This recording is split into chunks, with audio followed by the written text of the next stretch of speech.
Good morning, good evening, good afternoon, whatever time zone you're living in, it's time for some mood. All about humanity, so this right here for everyone. Uplift, amplify, empower everyone. Good morning, good evening, good afternoon, whatever time zone you're living in, it's time for some mood. On this episode of the Samud podcast, we uplift, empower, and amplify Asma Abu-Dahab. Asma is a psychotherapist and a licensed clinical social worker based in the U.S. She specializes in mental health and has been practicing in the field for over 10 years. Asma is dedicated to normalizing mental health care, decolonizing the mental health field, and empowering others to live their best lives. I learned about Asma on Instagram, where she goes by the handle @asma.therapist. I encourage everyone to follow her. Don't forget to subscribe to this podcast wherever you like to listen or watch, and follow us on social media, either @SamudPod or @SamudPodcast. Asma, welcome. Thank you. I am looking forward, or I've been looking forward to this conversation, I have to say. I think you're bringing a very unique perspective and skill set that I have not been able to really engage with since starting the podcast. So I'm really looking forward to learning from you, especially with the trauma component that we're facing in the diaspora, and obviously the individuals that are facing more trauma, clearly, in Palestine and in Gaza. So welcome. Thank you. So just so the audience can get to know you a little bit, can you give us some background of your history, where you're coming from? Because I think you were born in Jordan, if that's accurate. Yes, I was born and raised in Jordan. I got my bachelor's and a master's degree also in Jordan from University of Jordan. I became an activist and a volunteer in the health and the mental health field in Jordan. And due to my work, which was recognized, I got a full scholarship in Columbia University. So I left, I was in my mid-20s when I left to the US. I met my husband there and I really never went back. And that's how I became a therapist. What helped you decide to become a therapist overall? Because there has to be a passion there. Yeah. I am very lucky that I was involved in other jobs. Like my last job before this was an HR manager, believe it or not. And then I got the scholarship. Like everything I did to volunteer and support, I did because I felt a responsibility to do something in the community. So I was a volunteer, I think, for 7 years. Then I got the scholarship and I had to make this decision to completely shift my career, which is a beautiful gift because this is what I love doing. So yeah, I accepted the scholarship, moved to New York, and I became a social worker and a therapist since then. That's a big change, going from Jordan to New York. That had to be a bit of an awakening for you, right? Yeah, it wasn't easy, but it was exciting. And Arabic is your first language, is that right? Yes. Yep. So did you have trouble with the dialogue here when you first got here at all? The language? Yeah. No, I did not. My English is very good. Yeah. Did you get any did you have any issues rather because you wore the hijab and Oh, as a yeah. Muslim? Oh, yeah. We were a group of 5 students who got the scholarship, and I was the only woman wearing the hijab. So it wasn't easy for me to, I could never hide my identity as much as others can. I am always, a Muslim, whether I can hide it or not. It wasn't always easy. You just reminded me, there were some Zionists in school who would, target me because they know I am the Muslim hijabi in the class. But and also walking around New York City wearing hijab is not always easy. You get some idiots who you make it hard on you. Yeah. And your was it your grandfather that was born in Palestine? Yes. Is that right? Uh-huh. So my grandfather was born in Haifa, that's in northern occupied Palestine in 1931, I believe, or 32. He left Palestine when he was 19 years old. Of course, he was forced to leave, or he would lose his life. And he did make that move. Ironically, we never spoke about the Nakba at home. Never, ever. He would only speak about the good times in Haifa. I don't remember ever sitting with him without him talking about the good times in Haifa. But he would never talk about the traumatic trip. It's not a trip, really. It's he was forced out. He would never talk about it with us. I had to relive all of those possible scenarios in my head recently when I was reading the Hundred Years War on Palestine. It felt very personal, especially the first couple of chapters. I kept imagining my grandfather going through all of those events. Yeah. Shout out Rashid Khalidi. It is a phenomenal book. I have it somewhere behind me as well. So do you think your grandfather didn't speak about it? There is, like, as Arabs, for example, as Arab men or Muslim men, sometimes we're afraid to talk about our feelings, or we're fearful of being vulnerable, as an example. Do you think that was part of the reason he wouldn't talk about it? I honestly don't know. We never had that conversation, but there's some shaming. I remember some shaming in the environment I grew up in around Palestinians who left, which is us as well. Yeah. But yeah, but I remember hearing about shaming Palestinians. Why did they leave? Why didn't they die on their land? Well, we also left. But I'm connecting those dots now, like I'm in my late 30s now. Imagine I am now connecting those dots. Yeah. So can you walk me through what it means to be a psychotherapist and a social worker, and what that world entails? Ah, um, well, let's say the intention of the field is good, but the application is not. And the genocide of Gaza is the biggest test to that. Social work and social workers should have been the first people to stand up for Gaza and for the children of Gaza, the women of Gaza, the disabled of Gaza, and all of that. But the field has been so complicit with silence. They only allowed certain voices to speak up in the field, but they did not allow the Palestinian voice, the humanity of Palestinians, to show up. And I graduated from Columbia. It's an Ivy League. It's one of the best schools in the world. Yet sometimes I think, is that a good thing, or is it like a slur now to be a Columbia graduate? Because the track of Columbia supporting Zionism is disgusting. And I think did you make a phone call or write a letter to the dean at Oh yeah, Columbia? multiple emails. So I think right before Christmas, I sent her an email telling her that you are violating the code of ethics of social work, and I would like to talk with you, all of that stuff. Of course, she didn't respond. Then I sent another email. Then one of her assistants replied to the email, and she said, I'm happy to talk with you, but she's not a social worker. And I was like, that the code of ethics does not apply to you. I would like to speak with a social worker like me. And yeah, ever since I'm not able to get to her. And you were also in attendance, is that right? Where I forgot who it was, but somebody asked some leader at Columbia, "Are Palestinians humans too?" And No, you couldn't. no, You weren't. Okay. Okay. no. I just shared that video. You did share that. Okay. Got Yeah. it. Got it. And are you surprised with what happened at Columbia, with the lack of response, as you reflect on your experience overall? Not really, but I thought like those institutions are good in showing themselves as humanitarian, as supporting democratic values, all of that, what turned to be blah, blah, blah. It's not genuine.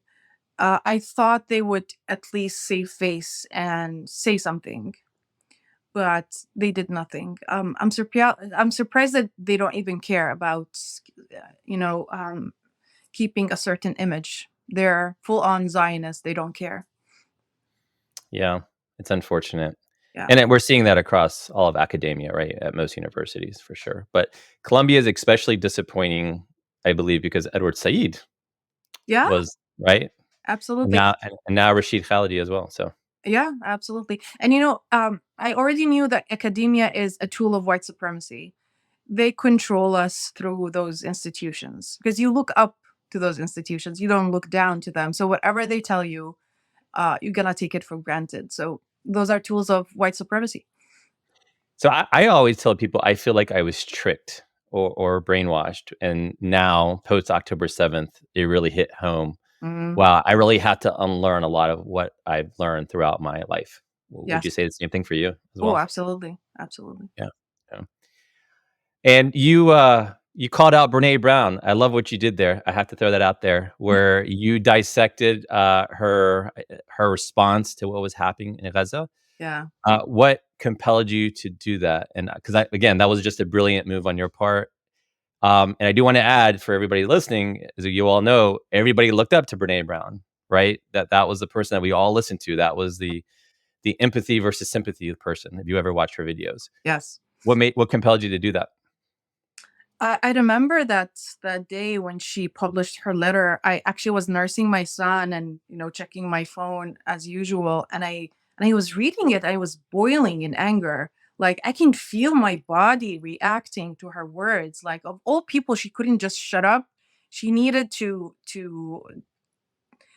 share. Like what she shared was so dangerous. People look up to her and they learn from her and they imitate what she does. Not everyone knows better than copying someone who is on a platform.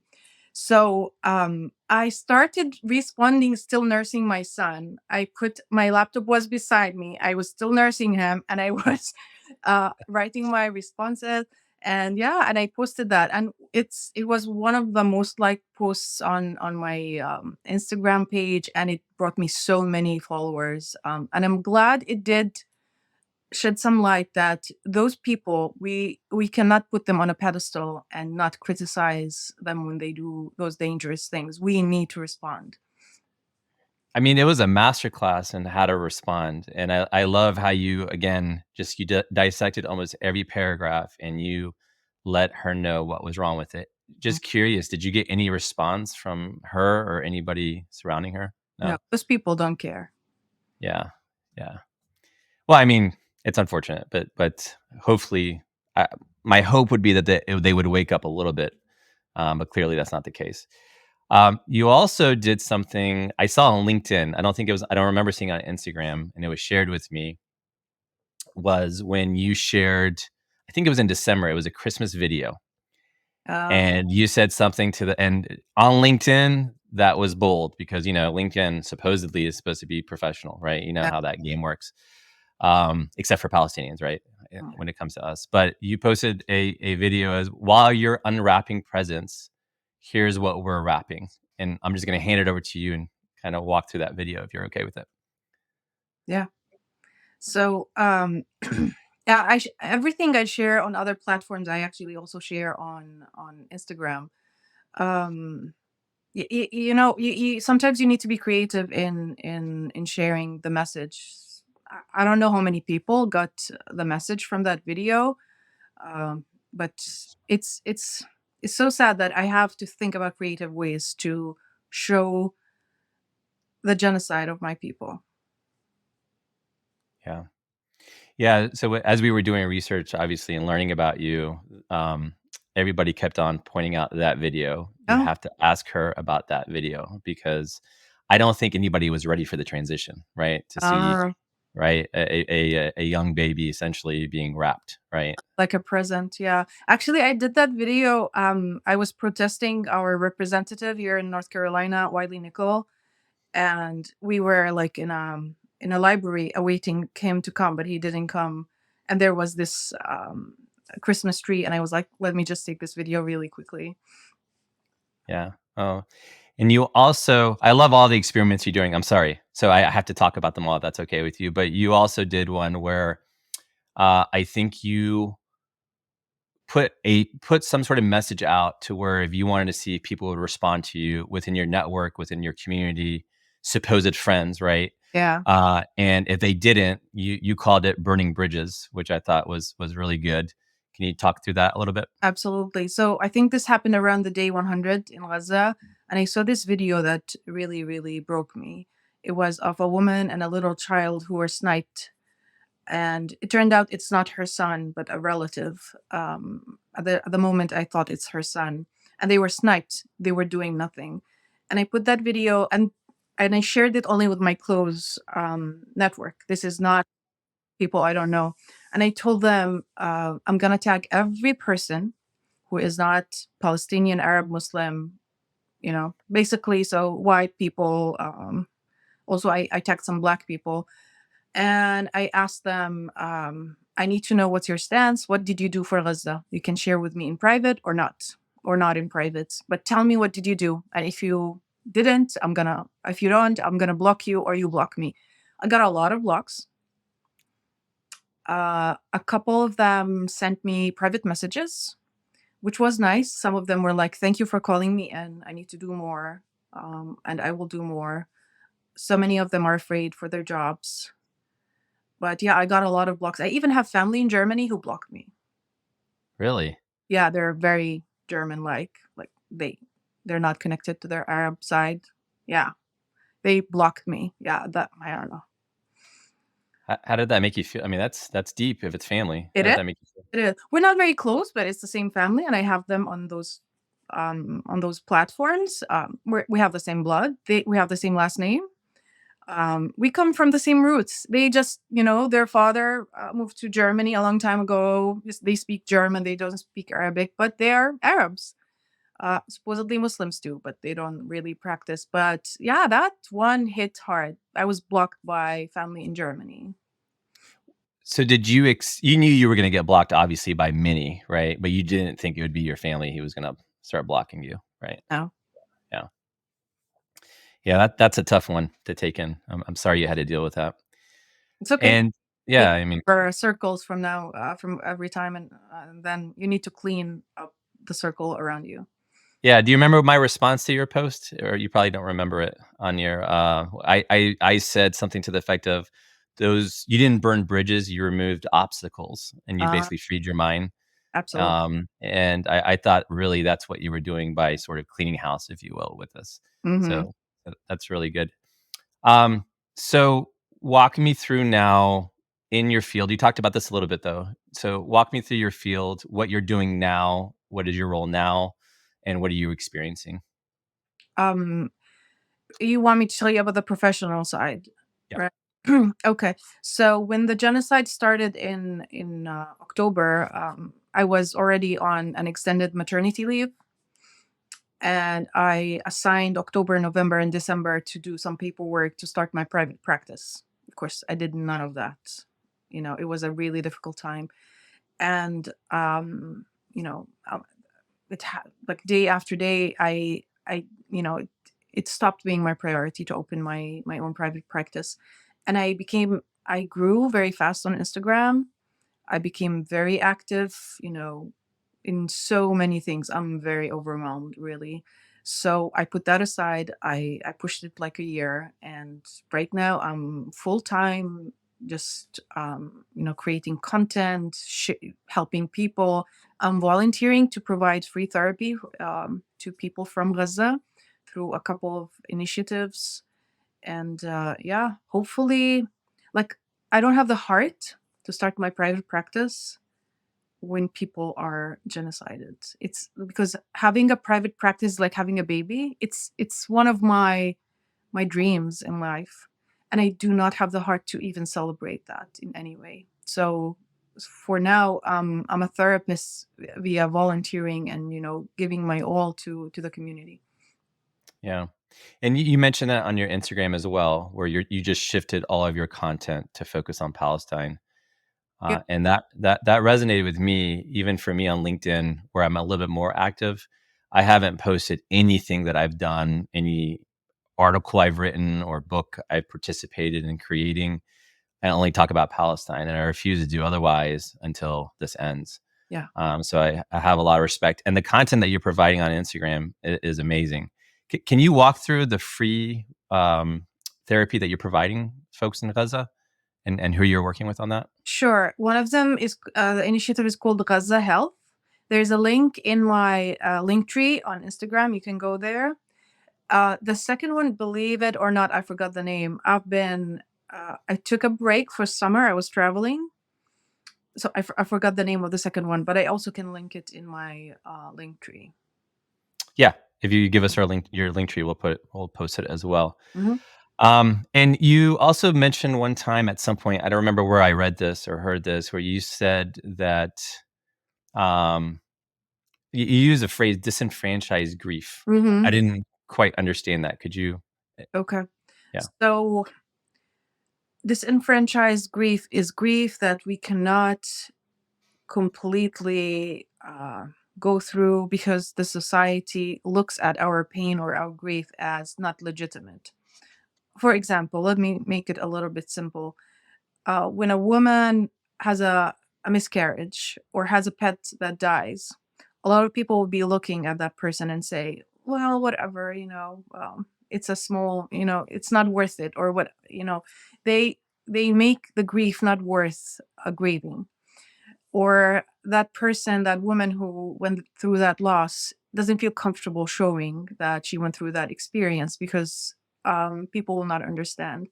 So for us, Muslims, Arabs, Palestinians, or allies, we are not able to show our grief fully in the community. Like my neighbors, I cannot show to them that I am grieving Palestine because I'm afraid they might hurt us or our children. And it's a very difficult feeling that you cannot even grieve openly. And is it, I mean, are you seeing this across the US mainly, or are you seeing it different countries as well from what you're hearing? I think if the country is more friendly towards the Palestinian cause, it would be easier to express that kind of grief. But for example, in Germany, you cannot be showing your grief openly for Gaza or Palestine.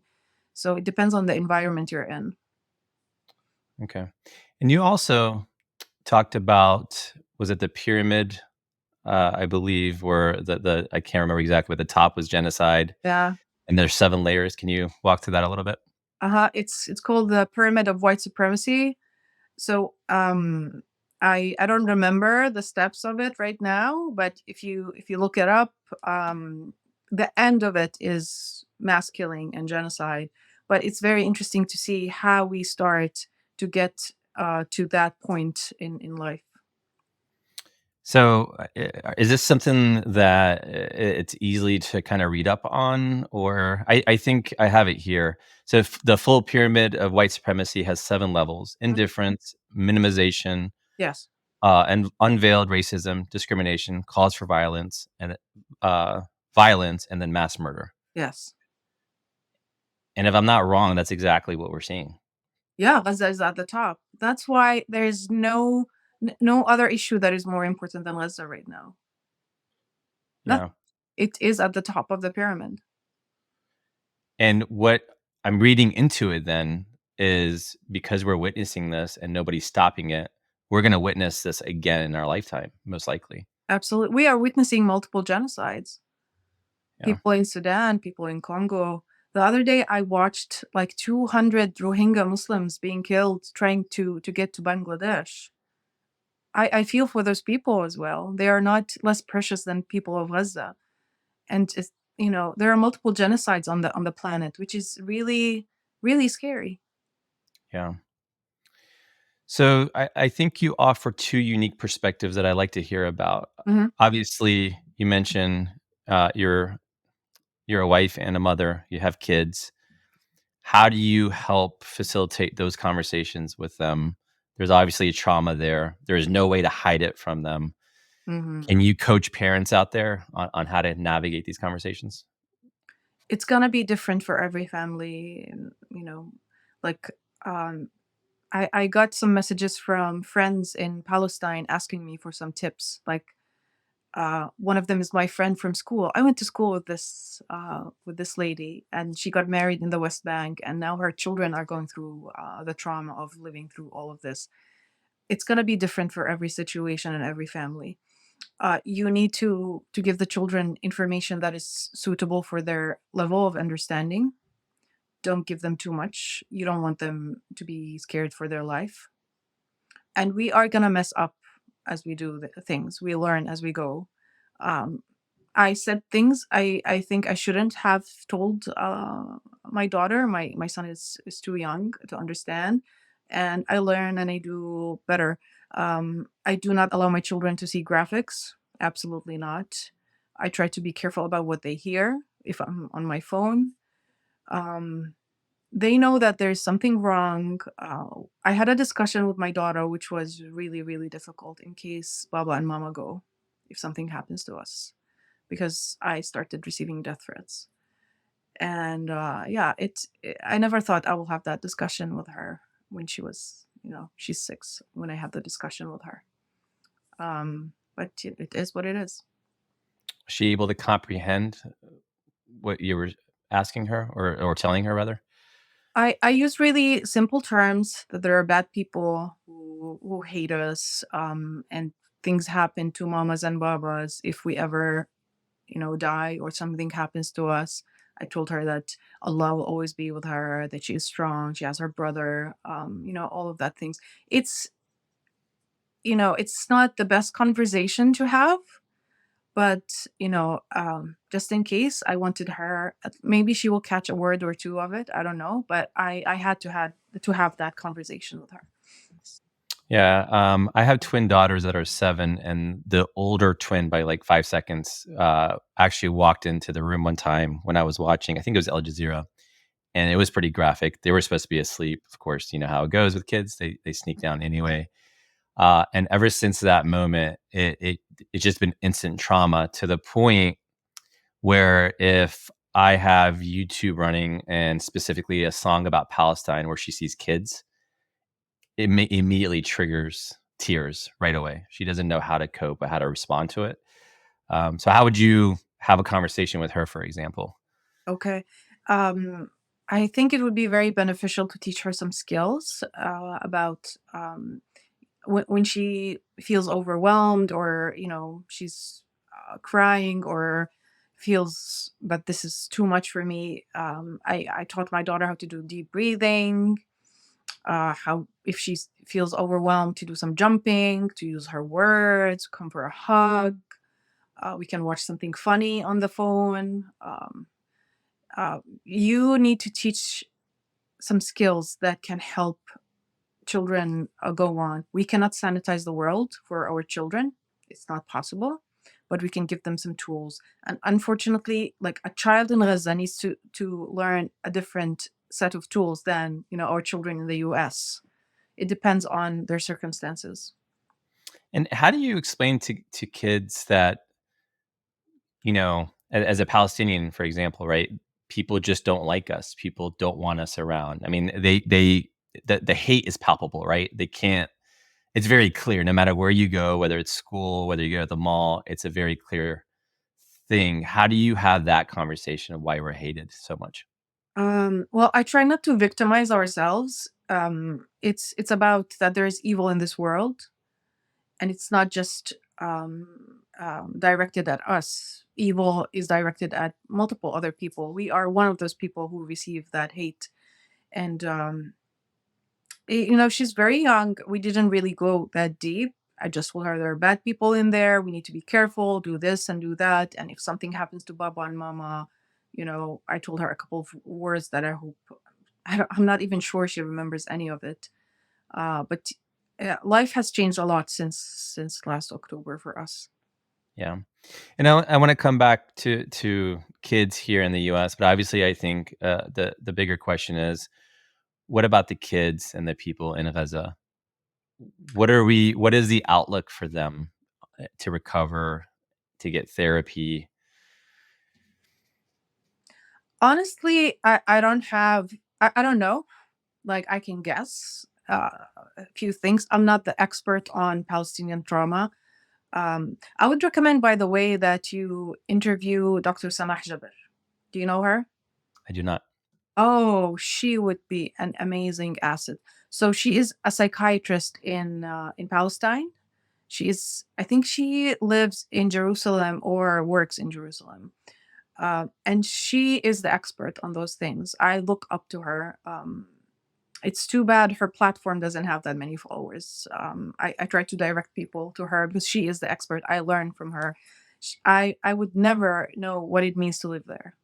Like, I attended a couple of her talks, and the things she shares about the mental health of Palestinians, I would never be able to comprehend.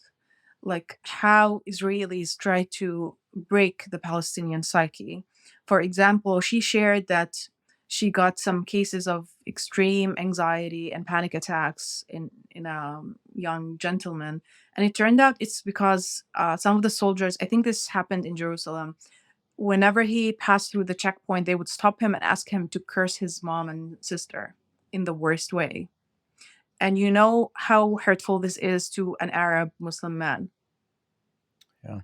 And with time, he couldn't live with that shame of cursing. And cursing is a very kind word. They asked him to say really bad things about those important women in his life, because they know this is a way to break the Palestinian man's psyche.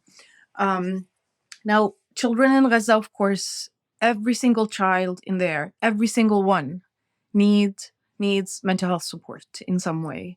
Of course, there are severe cases. I've heard a lot of cases where children even refuse to let others change their bandages. They are that shaken, even from the caretakers. Um, I would look up to really experts who know more about the context in there. There's going to be a lot of depression, anxiety, suicidal ideation. There's a lot of developmental delays. The worldview of those children has changed. I don't know if it has changed forever or not. I know my world has changed forever. Yeah. I would think that the same happened to children in Gaza. And the parents as well, right? Of these Oh kids, yeah. right? And I know you're not necessarily an expert on the trauma back home or in Palestine, but hypothetically, you're having a conversation with a parent there, and they're saying, "I just don't know how to explain this to my kids. I just don't know." You know, they're withdrawing, for example. They're not engaging. They've changed. What tips or advice would you give them if you're able to? Okay. Of course, this is assuming they have some resources. If they don't, I can't imagine what are the circumstances there. It can help if they can create some routine, and I know how difficult that is. So the child wakes up at a certain time, they eat at a certain time, given there's food. Try to keep that order or that routine. That gives a lot of safety for children. They know what to expect. Also allowing them to draw and do some artwork, that's a very good outlet. Allowing them to sing, to dance debke or any dancing, all of those things can help a lot. Of course, also cultivating faith is a very important tool during that time. And I know children of Gaza, a lot of them, they are on a very high level of belief. Like it's like they're grown-ups when they talk about religion, God, about faith. It's so sad they had to grow up so fast.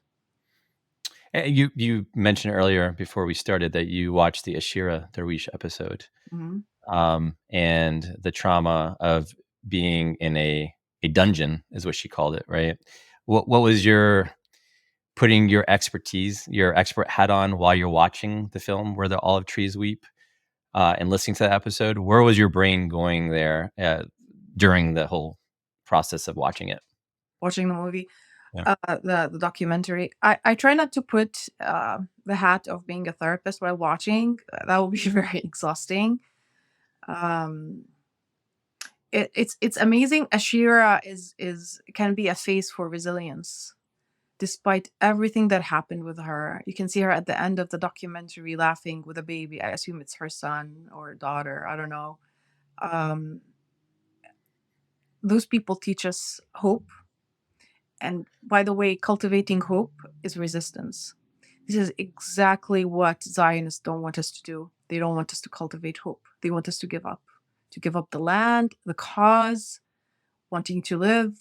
They just want us to give up. And we cannot do that. We have to instill hope. Yeah, we definitely won't do that. So just taking it back here home, or let's just say the diaspora, right? Obviously, there is generational trauma, and to an extent, I think some of that trauma has been suppressed Oh, yeah.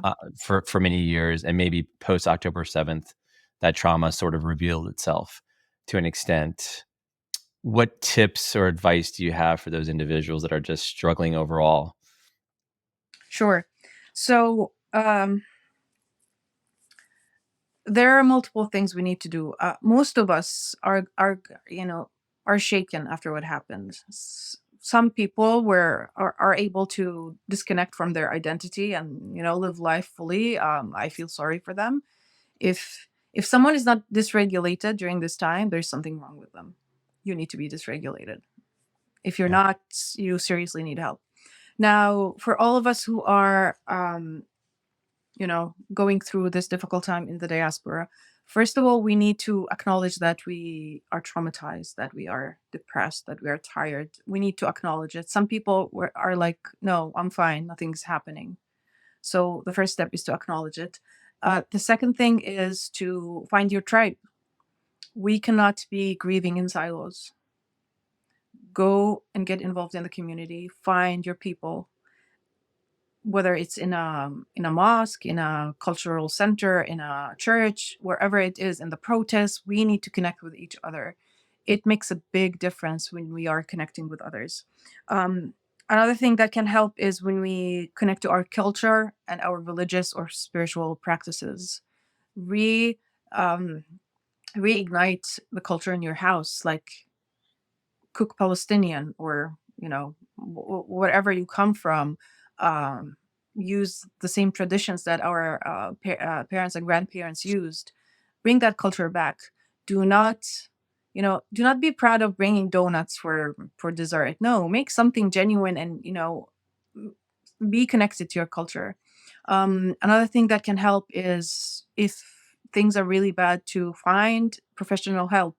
That can be through talking to a therapist who has to be aligned with your beliefs. They have to be openly against the genocide in Gaza, or through groups that can provide that healing opportunity. Yeah, those are basically. Oh, one more thing that is very important.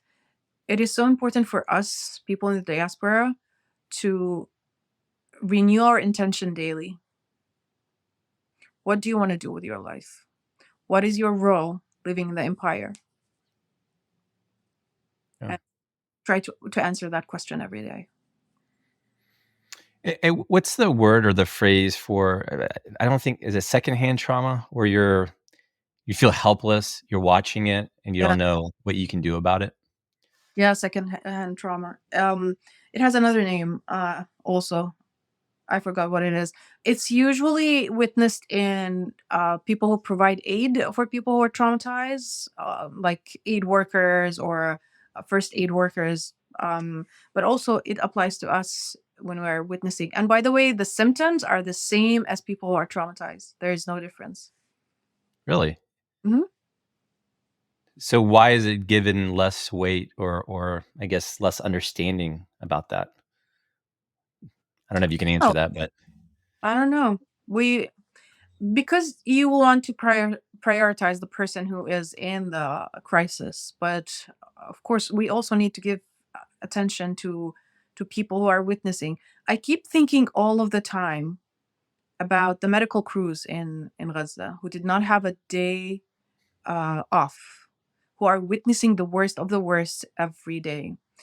I remember, I think I posted about this, I maybe 10 years ago or less. I was working in a hospital, and I remember very vividly this happening. A resident, I was covering in the oncology unit, and we were rounding. It's like a meeting every morning where we discuss all the patients and put some plans for the day. And one of the residents came in. She was storming in, angry and crying, and she threw her paperwork. This is so unusual. Like, this never happens. And she was like, I am effing done with this. I cannot do this anymore. I became a doctor to help people live, not to help people die. She was very traumatized from witnessing the suffering of a young woman dying from breast cancer. I cannot imagine how do Gazans feel when they're witnessing, all of those children maimed. How many beheaded babies have we seen so far? I don't know yeah. how they manage. I sort of have been waiting for this conversation with you because I have a colleague who is Palestinian Hmm. who went to see a therapist. They were dealing with a trauma, and that therapist, how do I say this in a politically correct way, was clearly Zionist leaning, Hmm. to the point where this individual was being gaslit, sort of. Well, you're looking at this wrong. That's not true. And my colleague is telling me this, and I'm like, I don't know if that's right. Something's not, something doesn't jive there. Is that normal? Yep. The the chances of you finding a therapist that is not pro-Israel is not good. Like, uh, finding therapy right now is not easy. So, especially since most therapists do not share their views, which is something I don't really like. I am, if I'm going to a therapist, I need to know if they're okay with the killing of my people or not. I personally didn't feel safe going to my own therapist. Mm. Did not see my therapist again since last year. I don't know. There's no way I can test her. She might be lying. I don't feel comfortable opening up to someone who might be okay with the blood of my people. So I definitely, I'm not surprised. The field is very complicit. But where do we turn, though? If we can't trust these individuals, where do we go from there? Because clearly we still need the help. Yeah, we do have a minority of therapists that we can turn to. Your chance with a minority therapist might be better than someone who is white, but not necessarily. Like, I've given people advice to call the therapist they want to engage with and ask them, what is your position on this? And if they don't give them the answer they like, just don't hire them. Even if the answer is, we don't discuss politics, and That's a no. that's Don't. a no. No, don't hire them. Yeah. What if they do the Brene Brown where they try to get the middle ground of being neutral? Is that's the same indicator? Brene Brown was not in the middle. She tried to be. She tried to pretend to be. Well, that's another tactic that Zionists use. Try to look that they're moderate, they're in the middle, they care. She doesn't care. She only picked her words very carefully to look like she is in the middle. She is absolutely not in the middle. Yeah. You used the phrase decolonize at some point, Mhm. decolonize mental health or the mental health field. Mhm. What does that mean? What does that look like? So the mental health field is very complicit in a lot of things, white supremacy, colonization, you name it. And it's very difficult to say that I am part of this field. I am experiencing, all of this.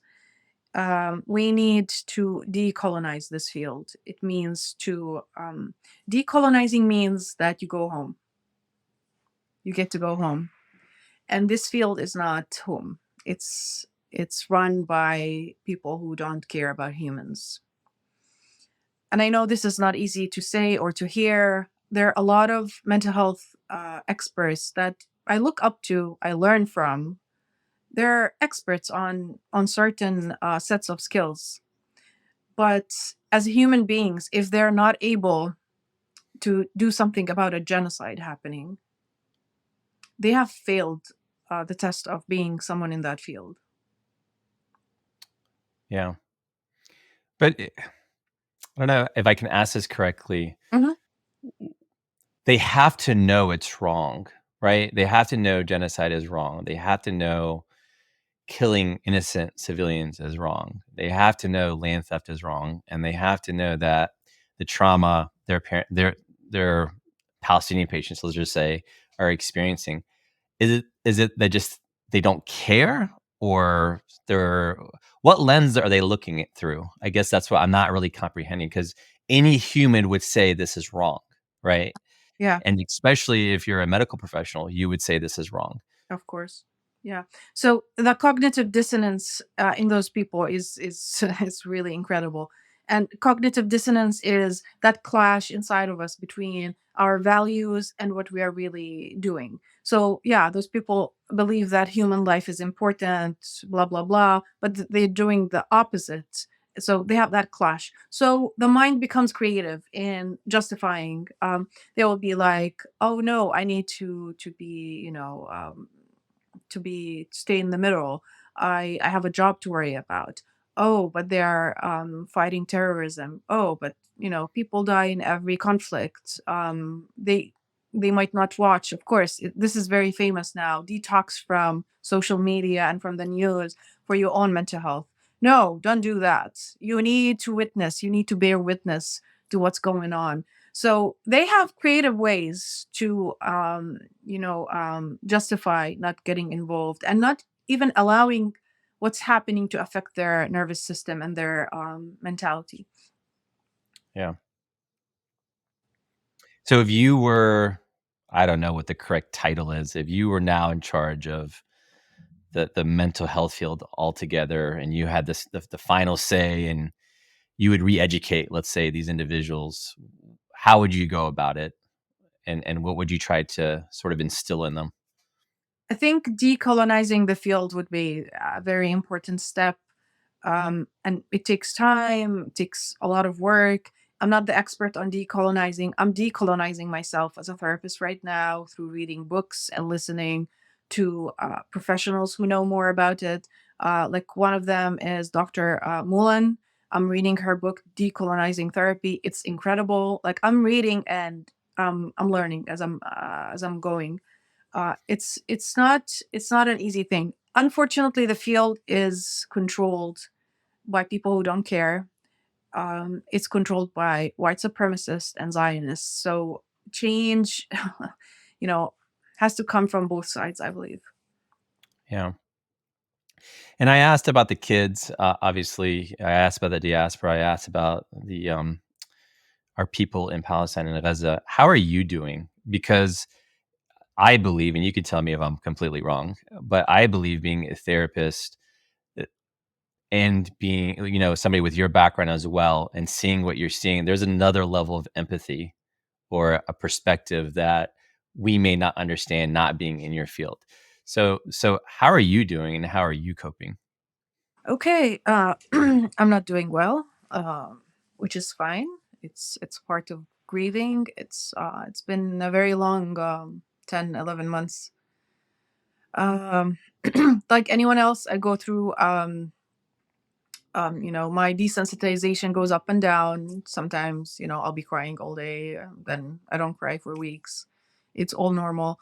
As a therapist, I can answer those, questions in my head. I know why I didn't cry when I saw that, you know, graphic image because I'm desensitized. My nervous system needs a break so I can go back to normal and I can, feel again.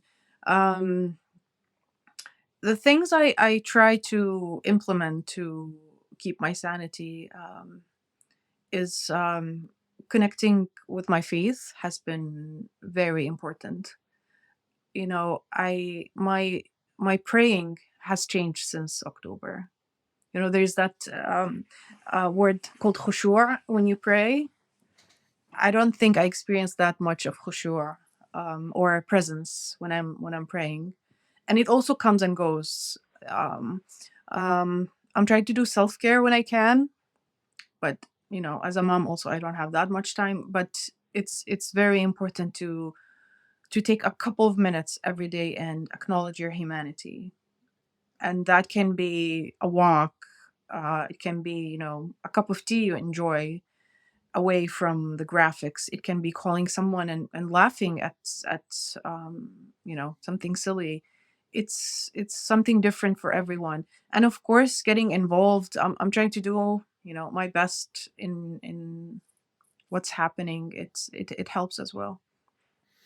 Yeah, I mean, my wife and I, we get invited to weddings all the time. For example, a lot of Palestinian. I can't go. I just, it doesn't make sense for me to go to celebrate. Hmm. And I struggle celebrating just small things as well, obviously, with everything going on. Hmm. What do you say to those people? Because we're sort of saying you have to get out, and you have to clear your mind. You have to experience these positive events in your life. Yet there is a huge guilt being present. Absolutely. You know, I cannot tell you what's right for you. I'm like you. I don't feel comfortable celebrating anything. Like even Ramadan, a religious, occasion, we for the first time didn't decorate the house. It did not feel right. Mm. Decorating when people are dying. Um I cannot people what's the right thing. I think there is a mindful way to do things. So if someone, for example, they decided to go on that vacation, don't post about it. We do not need to see you,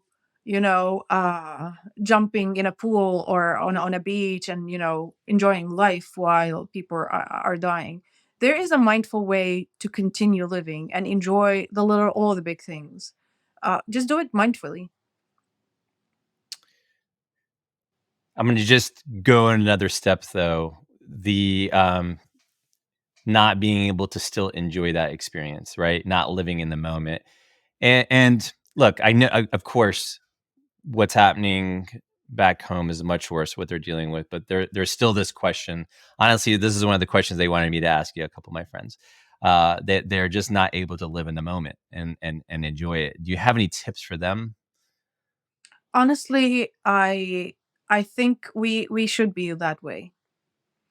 You're grieving. I'm not the kind of therapist that wants, to sanitize things around you. And, there's something called toxic mental health or toxic positivity.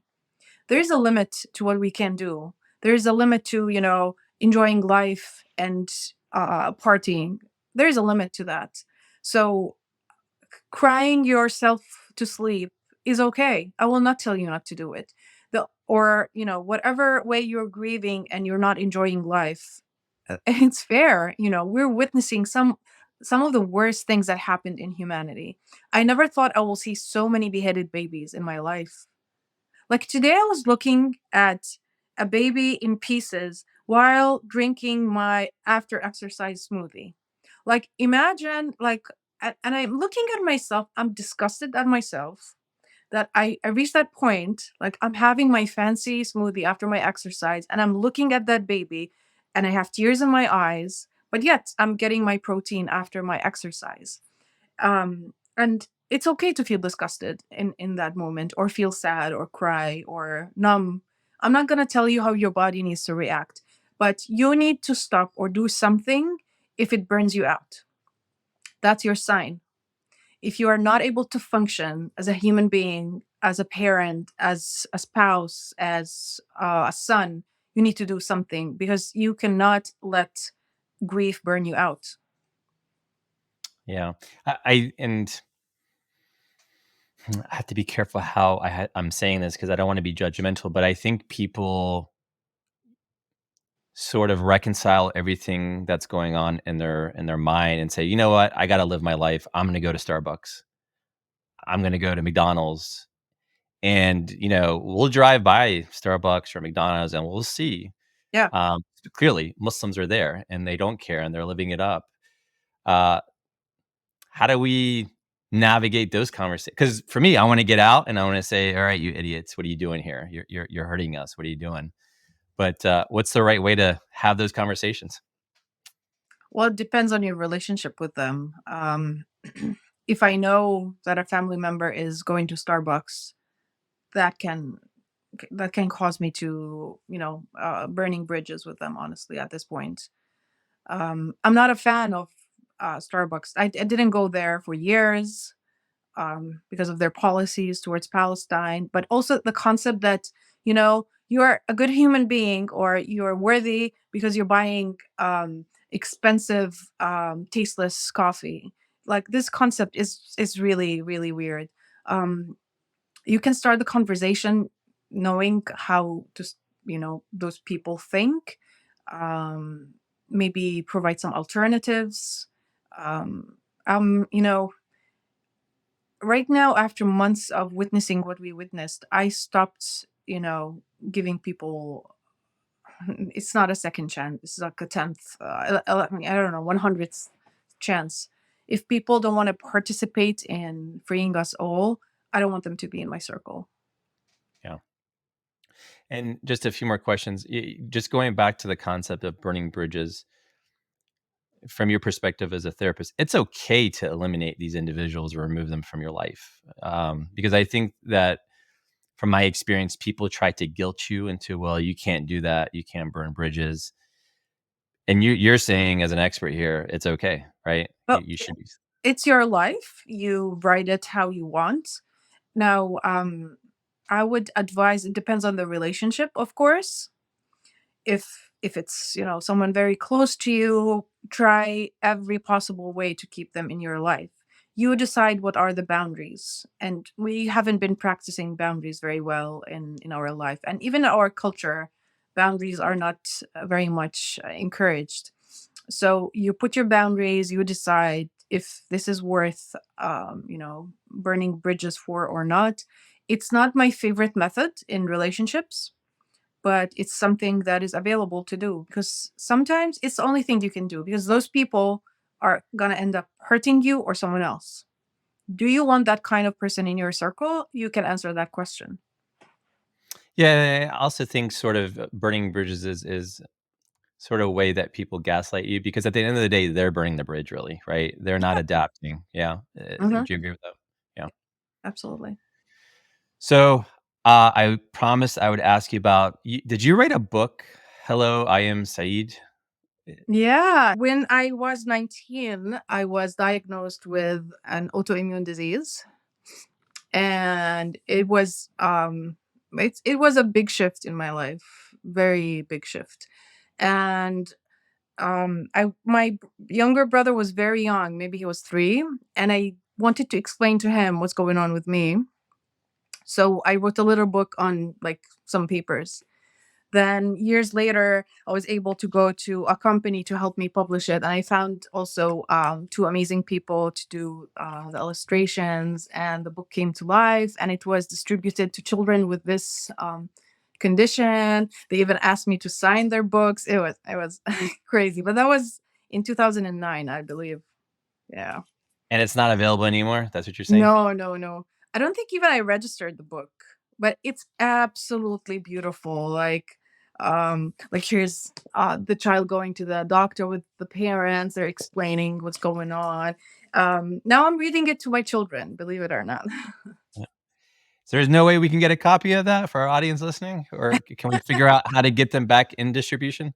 Oh, I don't know, honestly. I have very limited copies. I don't think there are any more left, but my dream job was to be an author. So we'll see how that goes. We can still do it for Mhm. sure. So before I let you go, any words of advice, any final parting words you'd like to tell our audience? Anything you'd like to say?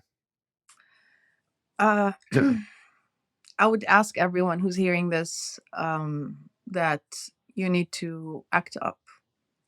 Whatever you see or witness in your life, do not just pass by it. If you're walking in the street and you see someone needing help, do offer that help. If you're witnessing a genocide, do not just keep walking and living your life. We all need to do something. I'm a person of faith. You might not be. I'm doing everything I'm doing because I know one day God will ask me, what did you do? And still, my answer is not that good now, but at least I'll say I did this and that. People need to do something because one day you might be on the other side. You might be the person needing that help, and we all will need help at one point or another. I got to ask a follow up to that. I'm sorry, I just can't help it. But me being Muslim, watching other Muslims not care or not help or Mm. sort of ignore the situation. How do we deal with that, or how do we navigate that? And you may not be able to answer it, but that's a tough one, I think. It is very tough. One of the reasons actually I went on Instagram before the genocide is how silly and shallow the content is. I was like, well, we need to talk about more important things other than makeup and fashion and celebrities. I still see Muslim influencers, some of them I know, Palestinians. They're talking about makeup and, how to hydrate your skin. And like, I get it if this is how you make your money, you still can do it in a mindful way. some influencers have nothing about Palestine on their platforms. Why?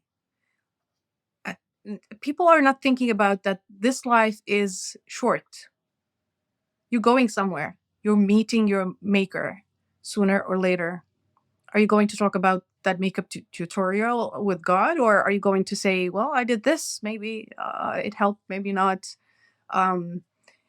It's really sad seeing people so deep in the joys of life, not knowing that there's something much bigger awaiting us.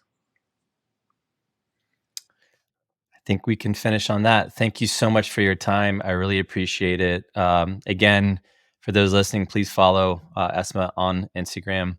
Great content, very informative. Thank you so much, Asma. I appreciate it. My pleasure. Good morning, good evening, good afternoon, whatever time zone you're living in, it's time for some mood. All about humanity, so this right here for everyone. Uplift, amplify, empower everyone. Good morning, good evening, good afternoon, whatever time zone you're living in, it's time for some mood. Listen, stay tuned, cause it's time for some mood.